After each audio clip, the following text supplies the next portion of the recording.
So a couple of weeks ago, I tossed on my jean jacket and I headed out in my sneakers to take a walk. I love wearing my jean jacket for the first time every year. So the buds on the trees were forming and the tulips and daffodils were just beginning to poke their heads up through the ground. It was amazing. There's really nothing like that first breath of spring and the feeling of hope and renewal that it brings. It's kind of as if there's an extra spring in our step and a sense that everything's just going to be fine.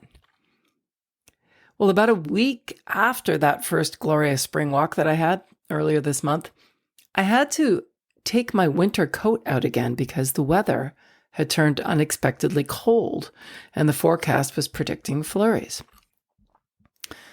So even though intellectually I knew that it was spring, as I walked in my winter coat that next day, breathing in the cold air, my senses were really overcome with this unmistakable feeling. It was something I felt so many times before. It was that back to school feeling that you only get in the fall. It's really amazing how affected we are by the seasons, isn't it? I mean, science will tell us that a lot of it has to do with the daylight hours and circadian rhythms, but I'm really interested in looking more closely at the thoughts that we associate with the seasons and the expectations that we have around the seasons and the attachments that we bring to them and how they might be affecting our lives. When the calendar tells us it's the first day of spring, we assign all sorts of meanings and expectations to that and behave accordingly. I cannot tell you how often I hear people complaining about the weather as if they were somehow being cheated by it. It's funny how much time and energy we spend moaning when things aren't how they're supposed to be. Well, I'm not saying that looking forward to nicer weather is a bad thing, but I am pointing out how easy it is to feel let down when things don't go as we had expected or hoped.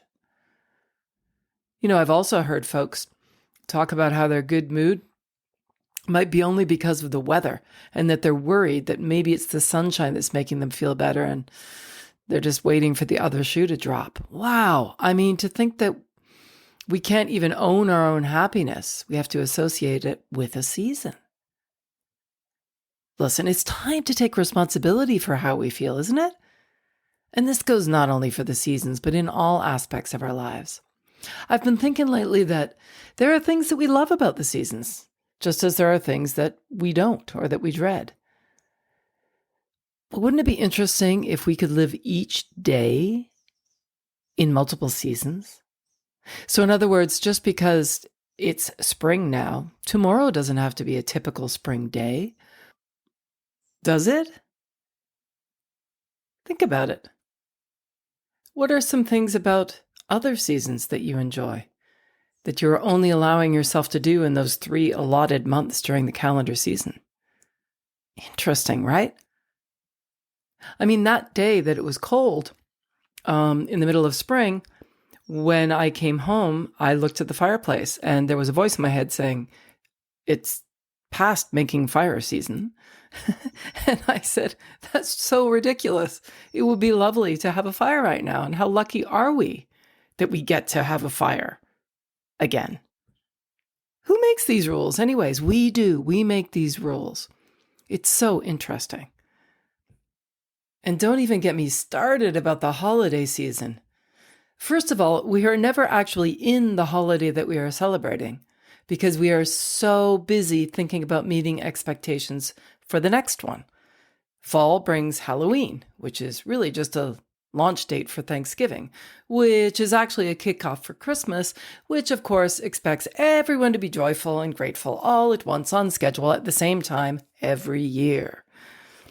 All that culminating in New Year's Eve, where you are expected to stay up late, drink too much, and then resolve to make the next year better. Wow.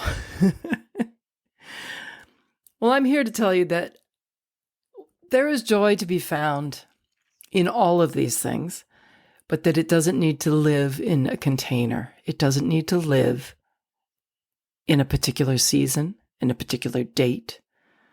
And if you can tap into what those joys are, like me, the joy of feeling cozy in front of the fire, that doesn't have to only happen in the winter. Imagine if I had listened to that voice in my head and said, "You're right. This is spring. I shouldn't light a fire."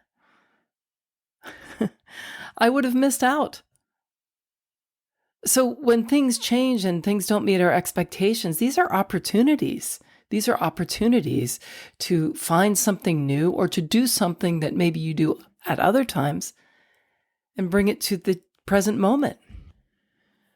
Although the seasons will come and go again and again, over and over in the same order, spring, summer, fall, and winter, year after year after year, we don't have to restrict ourselves to living a linear life.